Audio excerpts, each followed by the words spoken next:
अस्सलामुअलैकुम, आप देख रहे हैं प्रोग्राम नाइट एडिशन और मैं हूं आपकी मेजबान शाजिया ज़िशान। नाजरीन, नैब के खिलाफ वफाक के बाद पंजाब से भी ललकार अभी तक खत्म नहीं हुई है। लाहौर मेट्रो बस मंसूबे पर नैब तहकीकात के आगाज से वजीर आला पंजाब कुछ नाराज नजर आते हैं, जिनका कहना है कि नैब ने ना तो मुशर्रफ दौर की करप्शन पर कुछ किया और ना ही उन स्कैंडल्स को हाथ लगाया जिनके खिलाफ वाज़ेह सबूत मौजूद हैं। लेकिन क्या शहबाज शरीफ साहब ये कहना चाहते हैं कि अगर नैब मुशर्रफ दौर की करप्शन का एहतसाब नहीं कर रहा तो उनकी हुकूमत को भी खुली छुट्टी होनी चाहिए कि वो जो मर्जी करे? वो केसेस जिनकी वजह से नैब बड़े और छोटे मियां साहब के जेर आताब है, उनमें शरीफ बरादरान के खिलाफ रायवन रोड की तामीर में बदउनवानी और FIA केसेस में गैर कानूनी भर्तियां भी जेर फहरिस्त हैं। उधर मेट्रो और ऑरेंज ट्रेन प्रोजेक्ट के डायरेक्टर आमिर लतीफ को नैब ने बोगस वसूलियों और अदायगियों के केस में गिरफ्तार किया। याद रहे कि आमिर लतीफ पहले ही पंजाब हुकूमत के डिफॉल्टर हैं, इसके बावजूद फिर ऑरेंज लाइन ट्रेन का एक और अरबों रुपए का मंसूबा उनके हवाले कर दिया गया। जबकि वजीर खजाना इसहाक डार की बात करें तो उनके खिलाफ मनी लॉन्ड्रिंग केस, वफाकी वजीर कुदरती वसाइल शाहिद खाकान अब्बासी के खिलाफ NLG LNG टर्मिनल स्कैंडल और सूबाई वजीर राना मसूद का मशहूर वीडियो स्कैंडल भी नैब में जेर तफ्तीश है।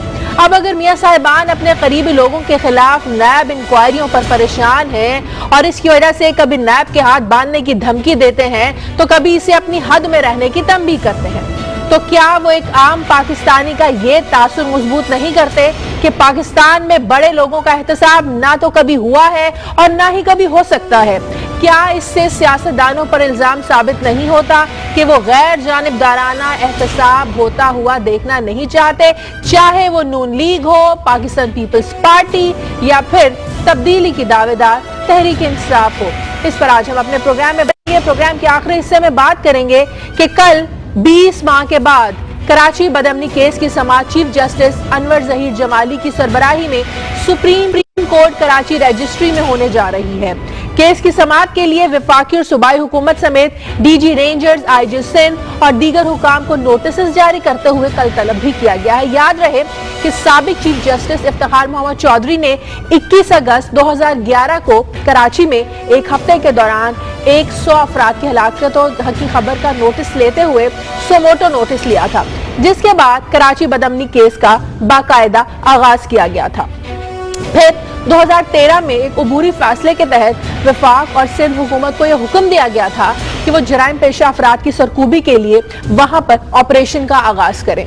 अब जबकि कराची ऑपरेशन के बाद शहर के हालात कदरे बेहतर हो चुके हैं, तो ऐसे कौन से मामलात हैं जिन पर सुप्रीम कोर्ट हुकूमत से जवाब तलब कर सकती है? प्रोग्राम के आखिरी हिस्से में इस पर भी बात करेंगे। प्रोग्राम में मेरे साथ शामिल हैं कराची स्टूडियो से जफर हिलाली साहब और इस्लामाबाद स्टूडियो से हमारे साथ हैं डॉक्टर शाहिद मसूद साहब और इस्लामाबाद से हमें ज्वाइन करेंगे पाकिस्तान मुस्लिम लीग नून के रहनुमा निहाल हाशमी साहब। मेरे तमाम मेहमानों का बहुत शुक्रिया। जफर हिलाली साहब, नैब पर हम देख रहे हैं कि अभी तक तनकीद जारी है, चाहे विफाक की तरफ से हो, चाहे सूबा पंजाब में हो, शहबाज शरीफ साहब कर रहे हो या दूसरे विफाकी वुज़रा कर रहे हो। शहबाज शरीफ साहब अब ये फरमाते हैं कि नैब ने मुशर्रफ दौर में कुछ नहीं किया, परवेज इलाही दौर में जो करप्शन हुई उन स्कैंडल्स पर कुछ नहीं किया, तो अब तक नैब करता क्या रहा है? तो अब क्या हम ये समझें कि सियासतदान एक दूसरे का कवर अप लेना चाहते हैं कि अगर एक दौर में किसी को हाथ नहीं लगाया गया तो हमें भी खुली छुट्टी दे दी जाए, हम भी जो चाहे मर्जी करें? जी हाँ, बिल्कुल बिल्कुल कुछ नहीं किया उन्होंने। अब आपको मैं कुछ स्टेटिस्टिक्स देता हूं, आप थोड़ा सा इस पे सोचें। हमने नैब बनाया है, मगर जरदारी साहब के 5 साल की हुकूमत में ट्रांसपेरेंसी इंटरनेशनल ने कहा है कि हम लोगों ने 8.5 8.5 मिलियन नहीं, हंड्रेड्स ऑफ मिलियन नहीं, ट्रिलियन डॉलर्स, $8.5 ट्रिलियन 5 साल में पाकिस्तान करप्शन और टैक्स इवेजन के नतीजे में हारा है, खत्म किया, माने लॉस फेस किया है। 8.5 ट्रिलियन। और नैब ने क्या किया? नैब ने 2070 बिलियन रुपीस, मैं उनका तो 8.5 मिलियन डॉलर्स था, 270 बिलियन रुपीस बकौल नैब उन्होंने वापस किया, मगर तोशे खाने में तो सिर्फ 7.6 बिलियन पहुंचा है। और नैब का एक्सपेंडिचर जो है वो है 10 बिलियन। तो देखिए, मुझे समझ नहीं आ रही है कि इस किस्म के कैलकुलेशंस के बाद हम क्या कर सकते हैं। हम कह सकते हैं is there any point in nab, एक। अब दूसरी बात, ये नैब वाले कहते हैं कि नवाज शरीफ और शहबाज शरीफ साहब जो हैं वो नर्वस हैं। वो क्यों नर्वस हो? बिल्कुल सही बात है, आपने शुरू में जो पूछा, क्यों नर्वस हो, क्या हुआ है? ये 8.5 ट्रिलियन डॉलर जो गए हैं, किसको पकड़ा है इन्होंने? और मैं आपको बताऊं, हमारे हाई रैंकिंग टॉप लोग कोई उनकी नर्वसनेस की जरूरत नहीं है। आजकल पैसे वैसे नहीं बचते हैं। पैसे जो आजकल बन रहे हैं at the very top level, वो मुल्क के बाहर बन रहे हैं। और मुल्क के बाहर नैब के पास वो मिसाइल नहीं है जो इतना ऊंचा जा सकता है। वो तो मुल्क के अंदर ही करते हैं। ज्यादातर जो चीजें हो रहे हैं वो मुल्क के बाहर है। तो टॉप लेवल जो हैं वो मुल्क के बाहर होते हैं, तो कोई उनको फिक्र नहीं है। हाँ, ये 32 मिलियन डॉलर का शहबाज शरीफ साहब और नवाज शरीफ साहब के खिलाफ कोई मनी लॉन्ड्रिंग का केस है, 32 मिलियन, वो चिकन फीड है। दार साहब के खिलाफ भी कुछ है, वो भी कंसिडरिंग वो सब, हाँ, सब चिकन फीड है। तो कहने की बात यह है कि हुआ ये है, वो इसलिए नर्वस हो गए हैं कि भाई ये जो गवर्नमेंट ऑफिशियल्स हैं उन्होंने काम रोक दिए, वो पैनिक कर गए, वो घबरा रहे हैं। मिनिस्टर्स भी, यही मैं पूछना चाह रही हूँ डॉक्टर साहब से। डॉक्टर साहब, सिंध के बाद जब नैब ने अपना रुख किया पंजाब की तरफ, तो पंजाब हुकूमत के और उधर विफिन की दिन के हाथ पांव क्यों फूल गए?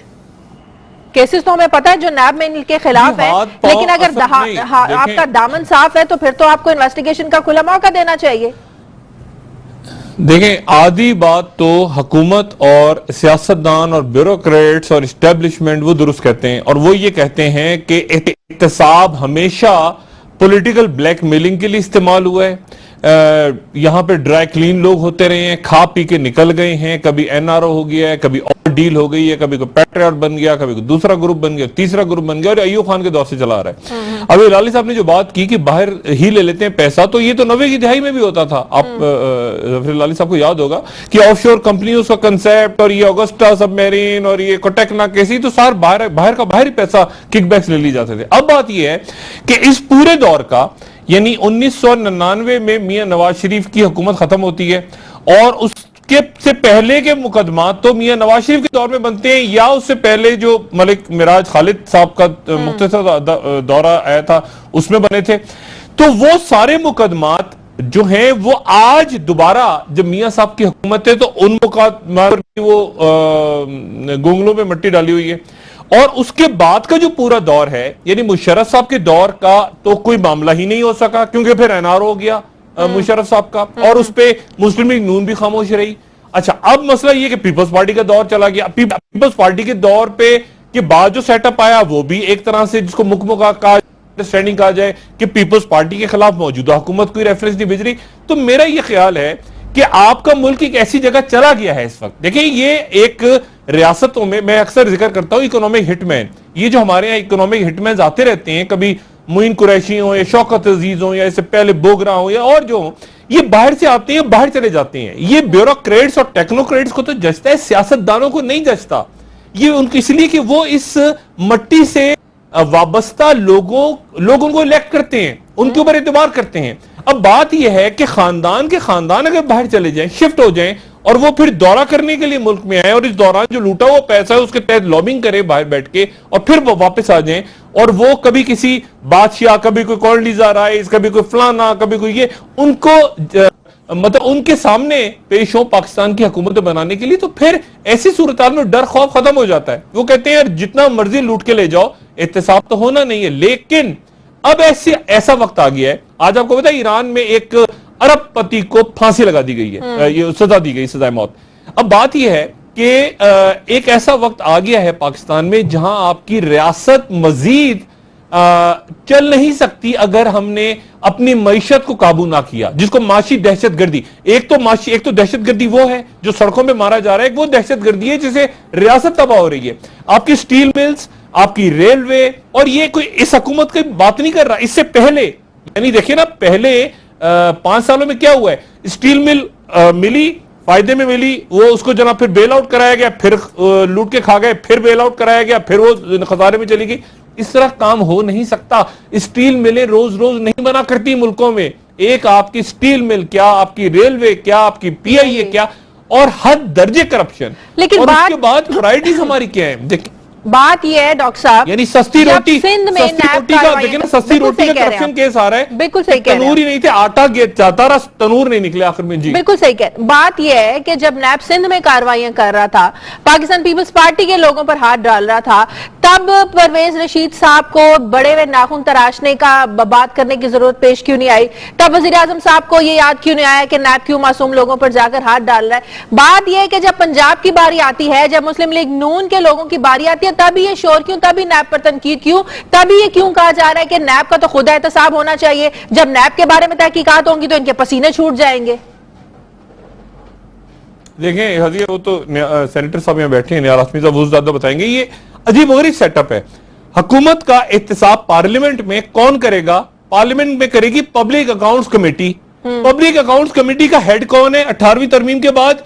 Leader of the opposition. अब मुझे बताएं कि यानी वज़रा जो हैं, अगर वो कोई करप्शन करते हैं तो पब्लिक अकाउंट्स कमेटी में उनके सामने जाएंगे जो पहले करप्शन करके गए, तो वो कहेगा भाई मुझसे कैसे पूछ सकते हो, तुम तो खुद छोड़। तो एक अजीब और गरीब किस्म का निजाम बना है और 11 इदारे मुल्क में काम कर रहे हैं करप्शन रोकने के लिए। ठीक है जफर इलाही से मुझे ब्रेक लेने दें, ब्रेक आती हूँ मैं, ब्रेक के बाद वापस आती हूँ। निहाल हाशमी साहब से भी पूछेंगे कि आखिर मुस्लिम लीग नून नैब की कार्रवाइयां जो अभी शुरू हुई हैं उस पर इतनी बेचैन क्यों है? एक छोटे से वक्फे के बाद।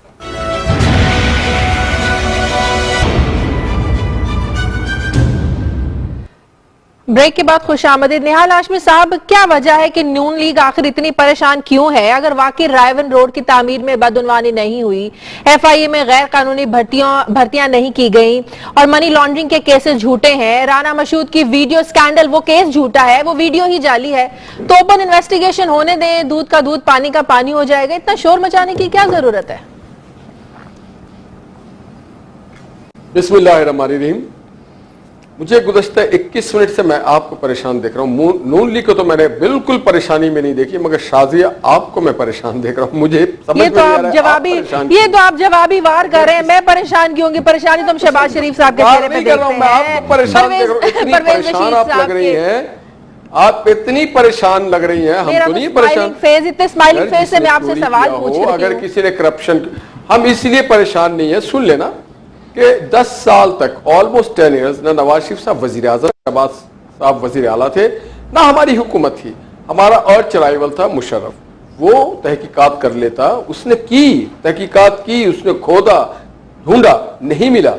अब मौजूद भी जो है उन्हें भी ढूंढने दीजिए, नहीं मिलेगा इंशाअल्लाह ताला। आप लोग परेशान ना। हाँ, जहां तक आपने कहा कि नैब, तो बात यह कि हम एक रास्ते पे निकले हुए पाकिस्तान को डेवलप करने की, इंफ्रास्ट्रक्चर डेवलप करने के लिए, और इंफ्रास्ट्रक्चर में बुनियादी चीज़ है सड़कें, नेटवर्किंग और एनर्जी। उसके बगैर ना कोई इंडस्ट्री लग सकती है, ना कोई इन्वेस्टमेंट आ सकता है, ना पाकिस्तान वाइबल हो सकता है। हमारी पोर्ट है, हमारे हर वो सेक्टर जिससे पाकिस्तान के ज़राअत को तरक्की मिले, पाकिस्तान की सनत को तरक्की मिले, पाकिस्तान के मईशत को मिले। अब अगर वो तरक्की का पहिया आगे बढ़ रहा है, $46 बिलियन की यहाँ पे इन्वेस्टमेंट आ रही है और दीगर इन्वेस्टमेंट आ रही है, यहाँ पे अच्छे शहर, अच्छे इलाके में निज़ाम चाहिए नेटवर्किंग का, ट्रांसपोर्टेशन के नेटवर्किंग का, उसको रोकने की कोशिश की जा रही है। एक खास एक मुनज़्ज़म मैकेनिज्म के साथ इसको रोका जा रहा है कि जी ना मेट्रो बस बने, गरीबों के लिए बन रही है ना, मजदूरों के लिए बन रही है, तालिब इल्मों के लिए बन रही है। आप ग्रीन ऑरेंज ट्रेन ना बने, क्यों ना बने? ये गरीबों के लिए बन रही है। कल को आप कहते थे कि जी मोटरवे ना बने, कल को कहे कि जी जो एनर्जी सेक्टर में पावर हाउसेज ना लगे, एलएनजी आपने सस्ता क्यों इंपोर्ट किया, हमें तो एलएनजी सस्ता इंपोर्ट नहीं करना है। हम वो काम करें, हम अपने अल्लाह को और अपने आप को और अपने वोटर्स को जवाब दे हैं। हम बिल्कुल खौफ नहीं है, जिसको जो तहकीकात करना है जरूर करें, मगर जो अफसरान, जो जिम्मेदारान, जो लोग साथ काम कर रहे हैं, उन्हें हरासा ना किया जाए। जो बिजनेस फ्रेंडली लोग हैं, अगर वो करप्ट हैं तो जरूर पकड़े, एविडेंस के साथ पकड़े। कोई, हम आपके साथ खड़े होंगे। अगर पीपल्स पार्टी का कोई है, सिंध में कार्रवाइयां हो रही तब आप लोग बहुत खामोश थे, तब आप लोगों की तरफ से देखिए मुस्लिम लीग के, अगर मुस्लिम, क्या आपके ख्याल से डॉक्टर आसिम साहब या जनाब मोहतरम शर्जील इनाम मेमन साहब या मंजूर काका सारे मासूम लोग हैं? इन्होंने तो कुछ भी नहीं पीपल्स किया। पार्टी तो कहती है ना, इन्होंने जिस तरह पकड़ा आप है, लोग तो कह मैं रहे हैं कि समझता मासूम हूं। लोगों को नैब तंग कर रहा है, इस नहीं, तरह हम भी कह रहे हैं, पीपल्स लेकिन पार्टी भी ये पीपल्स कहती पार्टी है, को हम प्राइम समझते मिनिस्टर हैं कि साहब ने कहा है। अगर पीपल्स पार्टी सपोर्ट करती इस स्टांस को कि हाँ ये हमारे दरमियान काली भेड़ थे जिन्होंने हमें बदनाम किया, हम ये आपको बता दें कि अगर कोई मुस्लिम लीगी है और करप्ट है, जरूर पकड़े नैब, और उससे ज्यादा सख्ती से पकड़े, उससे ज्यादा जूते लगाए जो उन्होंने शर्जिल नाम के या काका के लिए, क्या मंजूर काका के लिए। हम किसी करप्ट आदमी के साथ खड़े नहीं होंगे। जहां तक मियां नवाज शरीफ साहब का ताल्लुक है, तो सामने आप इनकार कर ले, इससे पहले मुशर्रफ कर रहे, और अगर बदनीयती होती तो हम कायदे हिज़्ब इख्तिलाफ के साथ मिलकर के चेयरमैन नैब नहीं लगाते। नैब कोई फरिश्तों की तो जमात नहीं, उनमें भी गलतियां होती है। और प्राइम मिनिस्टर की स्टेटमेंट के बाद नैब ने खुद ही एडमिट किया कि हाँ हमारे अंदर बहुत सारी चीजों की इंप्रूवमेंट की जरूरत है, और नैब ने 1 दर्जन से ज्यादा उन लोगों को फारिग किया नैब से जो लोग मुख्तलिफ गलत कामों में मुलविस पाए गए। तो फिर ये बात तो ठीक बनता है। और क्या प्राइम मिनिस्टर की जिम्मेदारी नहीं है कि आप जैसे और अच्छे लोगों की हिफाजत किया जाए, उनकी इज्जत को और उनकी पगड़ियों को ना उछलने दिया जाए। हम तो कहते हैं हम और स्ट्रेंथन करना चाहते हैं और इसको मजबूत करना चाहते हैं। उस मुल्क में तरक्की नहीं हो सकती है जब तक वहां से करप्शन का खात्मा ना हो। अक्रॉस द बोर्ड करना चाहिए। और वजीर आला साहब ने सिर्फ ये कहा है कि जनाब अगर सबूत ढूंढा जाए, उन्होंने नैब को तो नहीं कहा, उन्होंने हर उस इदारों को कहा, हर उस अहलकार को कहा जो पाकिस्तान को नुकसान पहुंचा रहा है। सही। वजीर आला साहब तो और भी बहुत सी बातें कहते हैं। वो जब मॉडल टाउन के 14 कत्ल हुए थे, कहा था कि अगर मुझे इन्वेस्टिगेशन में जिम्मेदार ठहराया गया तो मैं जो है ना वो सियासत छोड़ दूंगा, मैं वजारत आला छोड़ दूंगा। ऐसा उन्होंने कुछ नहीं किया। जस्टिस बाकर नजवी की रिपोर्ट सबके सामने है, जिनमें उसको जिम्मेदार ठहराया गया था। ये बता दें मोहतरमा कि क्या वजीर आला को इसमें जिम्मेदार ठहराया गया? जस्टिस बाकर नजवी की रिपोर्ट, जस्टिस बाकर नजवी की रिपोर्ट सबके सामने है। इन्वेस्टिगेशन में आप इन्वेस्टिगेशन में वजीर आला साहब को शाजिया एक जगह बता दे कि वजीर आला साहब की कोई रिटर्न ऑर्डर हो, वजीर आला साहब की कोई ऑडियो हो। रिपोर्ट आई थी, रिपोर्ट सबके सामने थी, आपने पब्लिक नहीं की वो रिपोर्ट सबके सामने थी। अब आप लोग ना माने तो वो एक अलग बात है। जफर इलाही साहब कुछ कहना चाह रहे हैं, इसलिए वजीर आला साहब की बातों पर क्या यकीन किया जाए?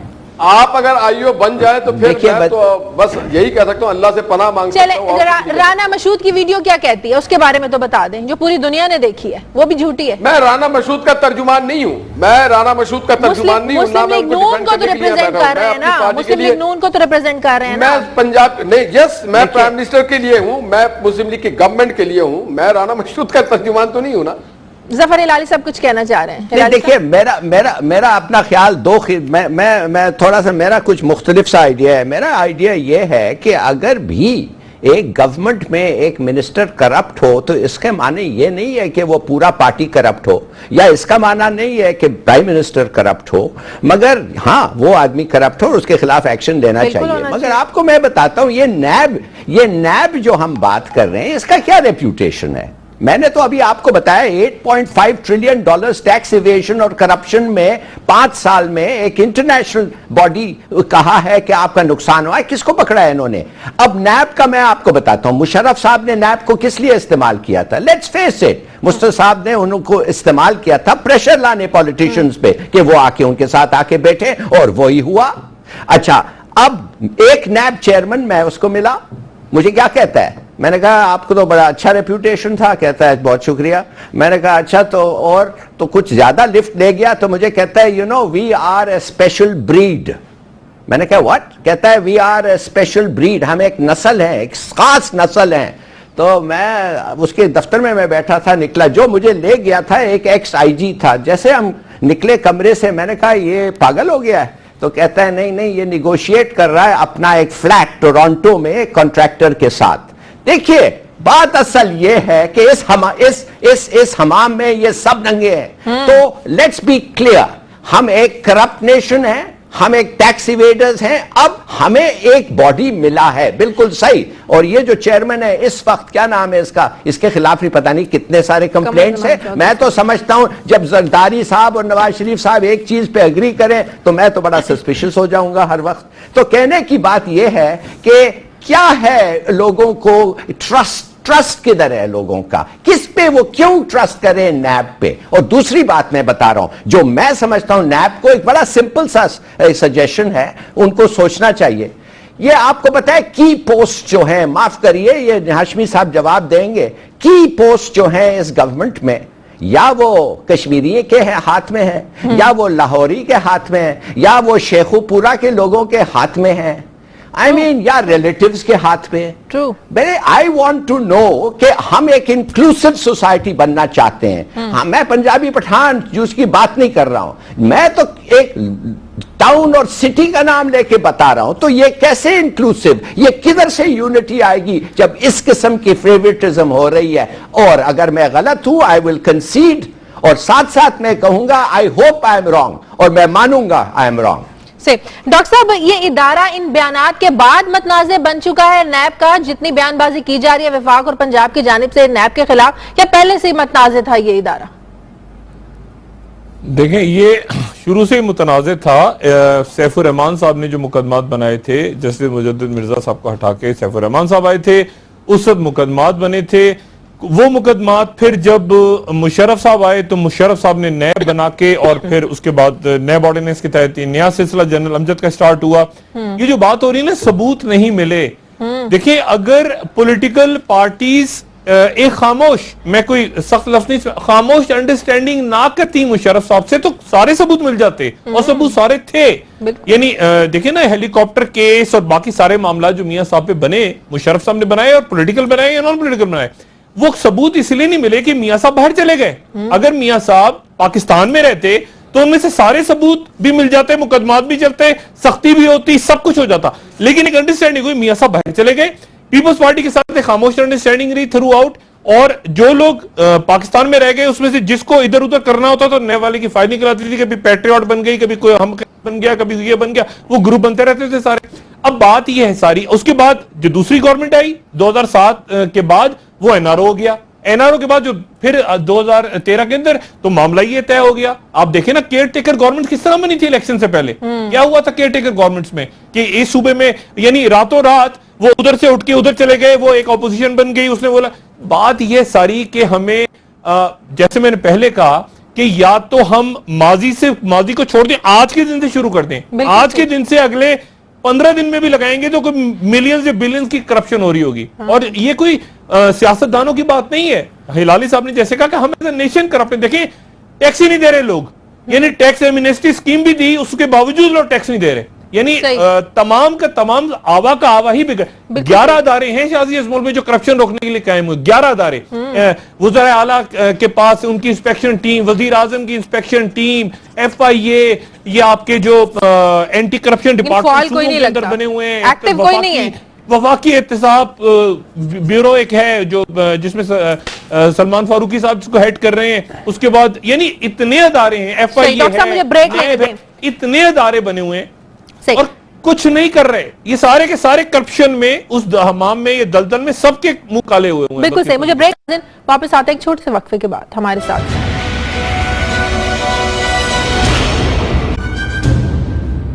ब्रेक के बाद खुशामदीद। निहाल हाशमी साहब, नैब के इदारे को खत्म ही नहीं कर देना चाहिए? ऐसी बेचारे मासूम सियासतदानों के पीछे पड़ा रहता है, ना जजेस पर हाथ डालता है, ना जर्नैलों को पकड़ता है, सिर्फ सियासतदान ही से नजर आते हैं, या कानून में तब्दीली लानी चाहिए?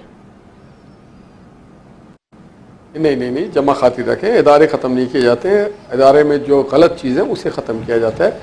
देखिए, माजी में मुशर्रफ के दौर में जो शॉर्टकट अजीज़ साहब थे, उन्होंने भी बिलियंस रुपीस लेके यहाँ से उड़ गए, रफू चक्कर हो गए। बहुत सारे ऐसे लोग थे। हफीज़ शेख साहब के दौर में जो नीचकारी हुई, जो फाइनेंस मिनिस्टर उनका अवार्ड किया गया, बड़े सारे लोग हैं। मैं ये समझता हूँ कि नैब को भी इस बात का अदराक करना चाहिए कि सिर्फ सियासतदान नहीं होते, इस मुल्क में जो टेक्नोक्रेट्स होते हैं, इस मुल्क में जो PDs होते हैं, प्रोजेक्ट डायरेक्टर्स होते हैं, इस मुल्क में जो बड़े बड़े एक्सचेंज होते हैं, इंजीनियर्स होते हैं। मैं आपको बताऊं, आप देखिए इस मुल्क का जो निज़ाम है कल सड़ गया है। इससे हमें आप एक प्रोफेसर भी जब जाता है ना अकाउंटेंट जनरल ऑफिस में या ऑडिटर जनरल ऑफिस में, तो उस बेचारे को भी 5-7% देना पड़ता है अपनी पेंशन लेने के लिए। बदकिस्मती जो हिलाली साहब ने कहा, उन्होंने, हिलाली भाई ने ठीक कहा, इतने करप्ट हो गए, हमें अल्लाह से तो डर ही नहीं लगता। हमने सिर्फ एक ही मिशन बनाया कि पाकिस्तान को कैसे लूटा जाए। हर बात पे पैसा लिया जाता है, हर बात पे पैसा नहीं, कैश और काइंड, कोई ना कोई तरीका। तो ये सिर्फ नैब की बात नहीं, बात ये है कि हमें एक ही वक्त में 2 महाज पे जंग लड़ना पड़ा। एक, अपने इंफ्रास्ट्रक्चर को बिल्ड करना पड़ा कि अगर फॉरेन इन्वेस्टर्स यहाँ आना चाहे, दूसरी तरफ हमारे दहशतगर्द, और तीसरी तरफ ये जो बुराइयां हैं जो हमने माइंडसेट बना लिया है कि रे के रिश्वत छूट फंस गया है, दे के रिश्वत छूट जाए, तो हमारे जजेस कोई भी, अब मैं वकील हूं, मुझे पता है कि हमारे यहाँ अदालतों में क्या प्रॉब्लम हो रहे हैं। हमारे यहाँ बाज औकात जजेस अपने आप को सरकारी मुलाजिम समझते हैं। मैं उनको, कई दोस्त हैं, उनको कहता हूं देखो तुम सरकारी मुलाजिम नहीं, तुम अल्लाह के बाद डिवाइन पावर तुम्हारे पास है, तुम लोग को इंसाफ दो, पहली फुर्सत में दो, नहीं मिलता है। तो अब एज ए कौम हमें आगे बढ़ना चाहिए। नैब भी काम करता रहे। शाहिद मसूद साहब ने कहा, ठीक कहा, 11 इदारे बैठे हैं। जो एंटी करप्शन का इदारा है उसकी खुद एंटी करप्शन होनी चाहिए, वो खुद करप्शन में सबसे ज्यादा मुलव्वस। लेकिन आप समझते हैं कि नैब में प्ली बार्गेन को एटलीस्ट खत्म करना चाहिए, क्योंकि प्ली बार्गेन ही है जिसने करप्शन को हमेशा बढ़ावा दिया है। खत्म होना चाहिए। ये तो मुशर्रफ साहब ने प्ली बार्गेन अगर ना होता तो पीपी नहीं बनती, पार्लियामेंटेरियंस नहीं बनते, काफ लीग नहीं बनता। ये तो और इतने मुर्दा फरोश है हमारे यहाँ सारे लोग, मैंने इतने मुर्दा हमारी जमीर हो गया है, एहसास नहीं है पाकिस्तान के लिए। मैं ये समझता हूं हर इदारे में तहतीर करने की जरूरत है। कोई कमीशन बना ले, इदारे बना ले, मगर जब तक यहां से हम ठीक नहीं होंगे, यहां से हम सैडिस्ट हैं, प्रिजुडिस हैं, हम करप्ट लोग हैं, हम देखते नहीं अपने से नीचे, और हम जब हमारे तरफ इशारा किया जाता है तो हम चीख पड़ते। नहीं चीखना चाहिए। मैं ये समझता हूं कि एहतसाब सबका होना चाहिए, बिल्कुल बेलाग होना चाहिए, बोर्ड होना चाहिए। नैब के अंदर भी जो करप्ट लोग हैं उनका भी होना चाहिए, पॉलिटिकल पार्टीज में भी जो है उनका भी होना चाहिए। लाजमी साहब, एक सवाल मैं आपसे कर सकता हूं, इजाजत है? जी जरूर। जी नियाला जी, ये जो पार्लियामेंट बैठी है इस पार्लियामेंट में, यानी आपने अभी हफीज शेख साहब का जिक्र किया, अब मुझे बताएं हफीज शेख साहब का केस लेके आप क्या खुर्शीद शाह साहब के सामने जाएंगे जो पब्लिक अकाउंट कमेटी को चेयर कर रहे हैं? ये क्या सिस्टम बना हुआ है? सही बात। यानी खुर्शीद शाह से आप कहेंगे पब्लिक के हफीज शेख का केस उठाओ? यानी 18वीं तरमीम में इस तरह से कमेटियां बनी है। जी, मगर ये अल्टीमेटली आईनी हुदूद में रहते हुए हमें उसी मैकेनिज्म के साथ आगे बढ़ना। हम कोई और किसी को नहीं दे सकते हैं। जो काम जिसका है, जो मीडिया का काम है मीडिया ही करेगा, एक सियासी कारकुन नहीं कर सकता है। जो पार्लियामेंटेरियन का काम है पार्लियामेंटेरियन करेंगे। अब ठीक है, आप लोग एक चीज हमें निशानदेही कर रहे हैं, इसको और हम इसको बेहतर करें, ट्रांसपेरेंट करें और इसको फिर आगे लेके जाएं। सही। और कोई रास्ता नहीं है हमारे पास, कोई हमने सब रास्ते अपना लिए। कैसे अगर नैब का चेयरमैन हुकूमत और हिजब इख्तिलाफ मिलके बना रहे हैं, ये क्या रूल है? ये तो प्ली बार्गेन टाइप कौन बनाएगा? पता है ना, इससे ज्यादा ट्रांसपेरेंट तरीकाकार और क्या हो सकता है? अगर मियां नवाज शरीफ की बदनीयती होती तो खुर्शीद शाह साहब से तो वो कंसेंसस नहीं करवाते। और फिर खुर्शीद शाह साहब की जिम्मेदारी थी कि बाकी जितनी भी दीगर पार्टियां हिजब इख्तिलाफ में, उन सबसे उस पर कंसेंसस लेके आते हैं। हम भी अपनी इत्तेहादी पार्टियों से कंसेंसस लेके आते हैं। और जहां तक मेरे इल्म है कि चौधरी साहब एक बड़े ऑनेस्ट आदमी है, ठीक आदमी है, जो डिलीवर कर रहे हैं। उसने आने के बाद तहतीर भी किया, कई करप्ट लोगों को निकाला भी है, कई लोगों को फारिग किया।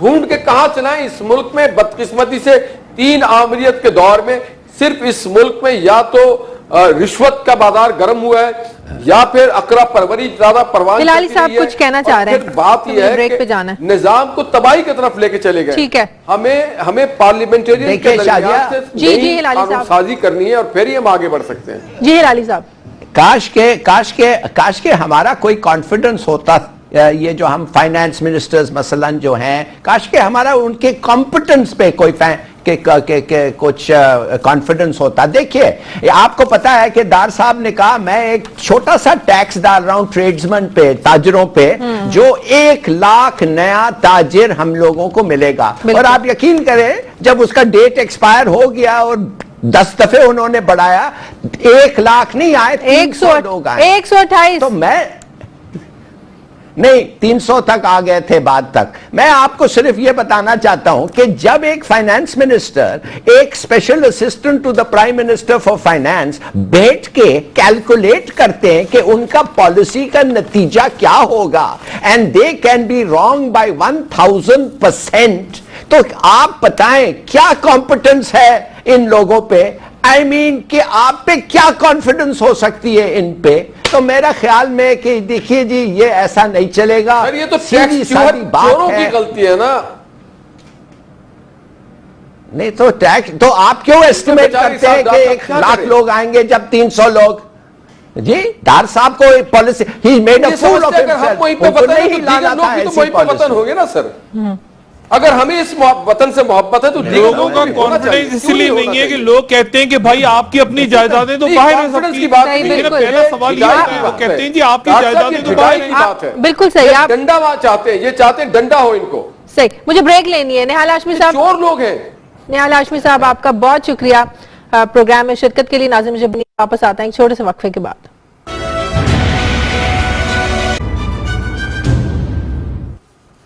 ब्रेक के बाद खुशामदीद। कल 20 माह के बाद कराची बदअमनी केस की समाअत होने जा रही है। मेरे साथ इस वक्त जस्टिस रिटायर्ड शाइक उस्मानी टेलीफोन लाइन पर मौजूद हैं, उनसे बात करते हैं। बहुत शुक्रिया जस्टिस साहब। 2011 के मुकाबले में 2013 के मुकाबले में कराची के हालात कदरे बेहतर हैं। कराची ऑपरेशन जारी है, अब बड़ी अहम डेवलपमेंट्स भी हो चुकी हैं। उज़ैर बलोच की गिरफ्तारी देख लें, उसके इंकशाफात देखें, मुस्तफा कमाल साहब तशरीफ लाए, उनके इंकशाफात देखें, सौलत मिर्जा ने जो इंकशाफात किए। तो आपके ख्याल में सुप्रीम कोर्ट का जो लार्जर बेंच है, क्या इन इंकशाफात की रोशनी में जिम्मेदारों के खिलाफ कार्रवाई का हुक्म दे सकता है? कौन से अहम जो उमूर हैं वो कल ज़ेर समाअत आ सकते हैं? देखिए, ये जो बदअमनी केस था, ये शुरू हुआ था काफी अर्से पहले इफ्तिखार चौधरी साहब के जमाने में। बिल्कुल। और उस जमाने में जो हालात थे बहुत ही खराब थे। मुझे याद है एक दफा जब मैं मौजूद था कोर्ट में, मुझे बुलाया था इनफैक्ट चौधरी साहब ने खुद कंसल्टेशन के लिए कोर्ट में। तो इंस्पेक्टर जनरल साहब ने कहा कि आज का स्कोर 20 है। तो उस पर चौधरी इफ्तिखार साहब ने कहा कि आपके मतलब है ये जो लोग मरते हैं ये स्कोर है। तो ये हालत थी उस जमाने में और लोगों का एहसास बिल्कुल खत्म हो गया था। और उस वक्त उन्होंने ये कार्रवाई शुरू की थी और उस वक्त उन्होंने रेंजर्स को हुक्म दिया था कि वो इसमें खास तौर से इंटरेस्ट लें और इसके लिए कार्रवाई करें। उसके साथ साथ उन्होंने और भी चीजें शुरू की थी। एक तो नारकोटिक्स पे उन्होंने काफी दबाव डाला था कि उन्होंने कहा था कि ये जो टेररिज्म और ये सब कुछ हो रहा है, इसमें नारकोटिक्स का बहुत अमल है। तो उस पर भी उन्होंने काफी कार्रवाई शुरू की थी। तो उन्होंने काफी चीजें शुरू की थी, लेकिन वो बहरहाल उस तरीके से वो नहीं चल रही थी जिस तरह चलना चाहिए था। और फिर खैर अल्लाह के फजल से बाद में जब ये ज़र्ब अदब शुरू हुआ और नेशनल एक्शन प्लान शुरू हुआ, उसके बाद रेंजर्स को काफी पावर्स मिल गई और आज यकीनन हालात बहुत बेहतर है। लेकिन एक चीज याद रखनी चाहिए कि ये जो हालात बेहतर हुए हैं, ये इस वजह से बेहतर हुए हैं क्योंकि रेंजर्स ने खुद अपनी तरफ से ये कार्रवाई शुरू की फौज की बैकिंग से। बिल्कुल। और अगर लेकिन ये सियासतदान इससे खुश नहीं है, ये तो हमने देख लिया। जैसे आपको याद है एक दफा जब ये हमारे यहाँ के चीफ मिनिस्टर साहब ने उनको एक्सटेंशन देने, जैसे साहब आवाज आ रही है आपको? जी, और ये फिर भी हो सकता है ऐसा जी। तो अब ये जो सुप्रीम कोर्ट की बेंच अभी बैठी है काफी दिनों के बाद, कल से शुरू कार्रवाई शुरू करेगी, तो मेरे ख्याल में उनको करना ये चाहिए कुछ इस तरह से कि इस किस्म की रुकावट न पैदा हो आइंदा से रेंजर्स के एक्शन, जिस तरह से एक दफा पैदा हो चुकी है। जी जी। क्योंकि अगर ये सिलसिला मुनक़ता हो गया एक दफा तो फिर हालात बहुत ही खराब हो जाएंगे। डॉक्टर साहब योर कमेंट। जस्टिस साहब एक सवाल पूछ सकता हूँ जस्टिस साहब से? जी जी बिल्कुल। जी जी जी, जैसे अब डॉक्टर शाहिद बात कर रहा हूँ। जी जी डॉक्टर साहब कैसे हैं आप? खैरियत से? जी अल्लाह का शुक्र है। जैसा मुझे ये बताइएगा कि ये जो पिछली समातें हुई, तो कई समातों के दौरान जो हमारी अदालत थी उसने बहुत ज्यादा वो मुतमईन नहीं थी पेशरफ से, और उन्होंने कहा कि तेजी के साथ ये स्टेप्स लें, ये लें, ये लें। अब मुझे ये बताएं कि अगर मफरूर हो जाते हैं ऐसे लोग, उनको प्रोटोकॉल देके भेजा जाता है एयरपोर्टों से जो कि वांटेड लोग हैं और उनके बारे में अदारे काम नहीं करते, या फिर कानून नाफिज करने वाले अदारों के अपने अंदर, यानी सुप्रीम कोर्ट के सामने वो रिपोर्ट पेश हुई थी कि पुलिस के अंदर जराइम पेश अफराद हैं, अदारों के अंदर मौजूद हैं ऐसे लोग जो कि करप्ट हैं और जो कि जराइम में मुलविस हैं।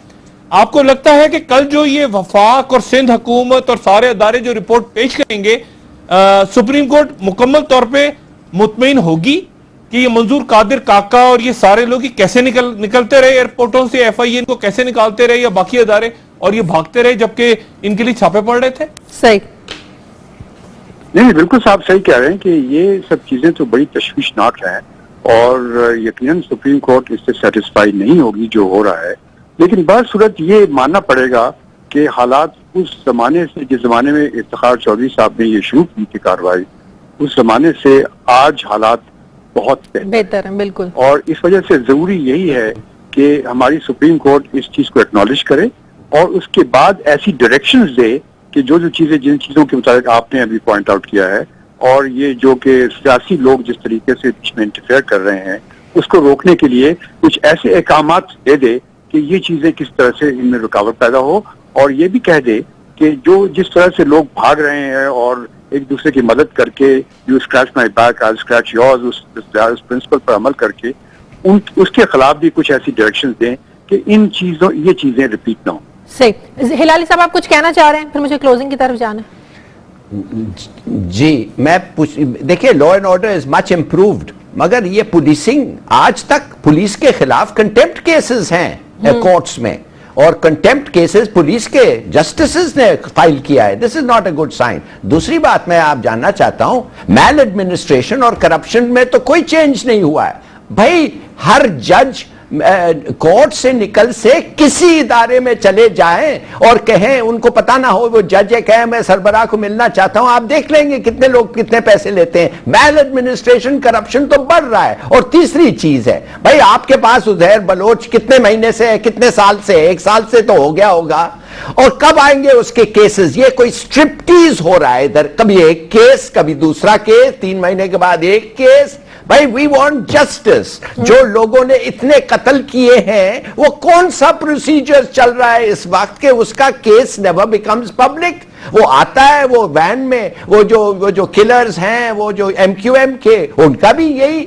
भाई, आप समझते नहीं है, justice has to be seen to be done, the public have to be convince कि भाई ये जस्टिस हो रहा है, मगर इंसाफ नहीं हो रहा है। और जो हो रहा है देर से हो रहा है, जब हो रहा है पार्शियली हो रहा है, जब हो रहा है technically. I mean, what is this? यही बात हम कर रहे हैं जस्टिस साहब, हम यही बात पूछना चाह रहे हैं कि इन इंकशाफात की रोशनी में कार्रवाई का हुक्म दिया जा सकता है। जैसे मैंने उज़ैर बलोच का जिक्र किया, सौलत मिर्जा जो इंकशाफात कर गए, मुस्तफा कमाल साहब के इंकशाफात, हम यही पूछना चाह रहे हैं कि इनकी रोशनी में कार्रवाई का हुक्म दिया जा सकता है। देखिए, बात यह है कि जब कोई केस कोर्ट के सामने आता है तो उसको प्रोसिक्यूट किया जाता है। प्रोसिक्यूटर्स के पास की जिम्मेदारी होती है कि एविडेंस लेके आए, और प्रोसिक्यूशन जो है वो प्रोविंशियल गवर्नमेंट के हाथ में है, कंप्लीटली उनके हाथ में। बिल्कुल। और आमतौर से जो रेंजर्स के एक्शंस हैं वो प्रोविंशियल गवर्नमेंट पसंद नहीं करती, और इस वजह से जो प्रोसिक्यूटर्स हैं वो कभी कोऑपरेट नहीं करते कोर्ट से। इसी वजह से आपने देखा होगा कि कई लोग जो हैं वो एविडेंस ना होने की बिना पर वो एक्विट हो जाते हैं, और ये तो होता रहेगा। तो इसके लिए तो आपको एक जनरल पुलिस सर्विसेज को इम्प्रूव करना है, दूसरी हरकतें चीजें करनी है। लेकिन जहां तक के हमारी कोर्ट्स का ताल्लुक है, और ये जो हियरिंग शुरू हो रही है कल, उसमें यकीनन अगर चीफ जस्टिस साहब चाहें या हमारी जो कोर्ट जो बेंच होगी वो अगर चाहे तो कुछ ऐसे अहकामात दे सकती है जिससे कि इनको मुश्किलात पैदा हो प्रोविंशियल गवर्नमेंट को और प्रोसिक्यूशन सर्विसेज को, कि वो इस तरीके से लोगों को छोड़ दें। ठीक है, बहुत शुक्रिया जस्टिस साहब, आपका शुक्रिया। जफर हिलाली साहब, डॉक्टर शाहिद मसूद साहब, प्रोग्राम का वक्त खत्म हो गया। मैं तमाम मेहमानों का बहुत नाज़रीन, शाज़िया ज़ीशान को नाइट एडिशन से इजाजत दीजिए। अल्लाह हाफिज।